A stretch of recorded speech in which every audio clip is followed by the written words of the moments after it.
बबरूलिंगप्पा का आत्मसमर्पण। भयभीत हो बबरूलिंगप्पा जागकर उठ बैठा। हुई थी सारी रात मूसलाधार वर्षा। चलाया जब उसने रेडियो, निकृष्टतम आशंकाओं की पुष्टि हुई। गांव में आ गई थी बाढ़, भागना पड़ेगा उसे इधर से भी और कहीं। हुई थी घनघोर वर्षा झर-झर, जो ले आई टर-टर करते मेंढकों को बाहर। द्वार के नीचे से रिस-रिस कर आ रहा था पानी, किंतु ओह! उसने निष्ठा न दी डोलने अपनी। इतनी श्रद्धा थी भगवान भवानी शंकर में और कृपा की कामना, जानता था बस चिंतन मात्र से उसके संभव था संरक्षण होना। चुपचाप फिर पानी से भर गया समूचा घर।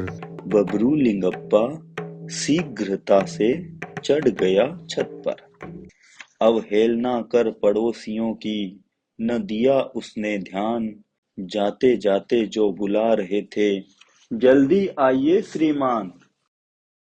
नहीं गया वह उनके साथ, यह था उसे विश्वास अटल, भवानी शंकर देव बचाएंगे उसे। भक्ति जो थी उसकी इतनी निर्मल। नाव में पास आते मछुआरों ने भी मनाते हुए कहा उससे, बबरूलिंगप्पा शीघ्र आओ, अब भी निकल सकते हैं हम यहाँ से।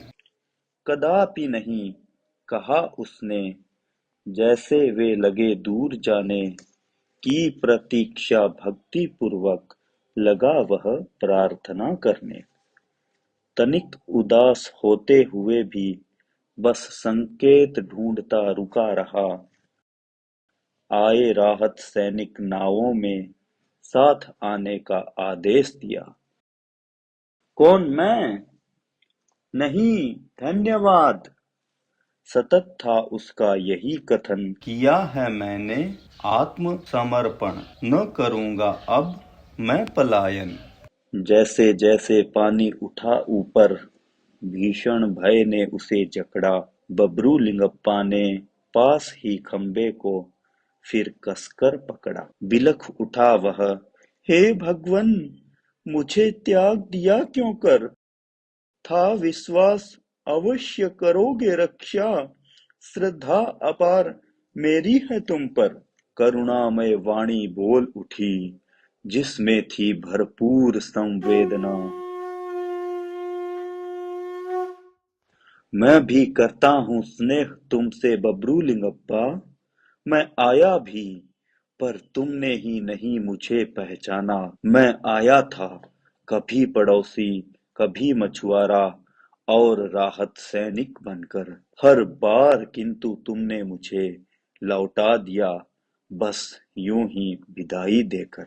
धीरे धीरे सुनी धीमी होती हुई वाणी बबरूलिंगप्पा ने फल प्रार्थना का ईश्वर से जाना। तब निश्चित उसने अनेक रूपों में है पहुँचता, अनेक माध्यमों से वह हम तक।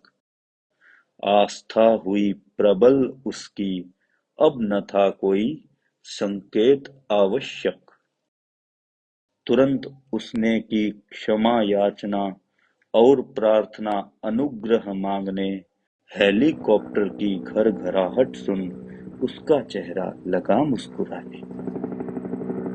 संकट से ऊपर उठाने वाला रस्सा कृतज्ञ होकर कसकर पकड़ा उसने।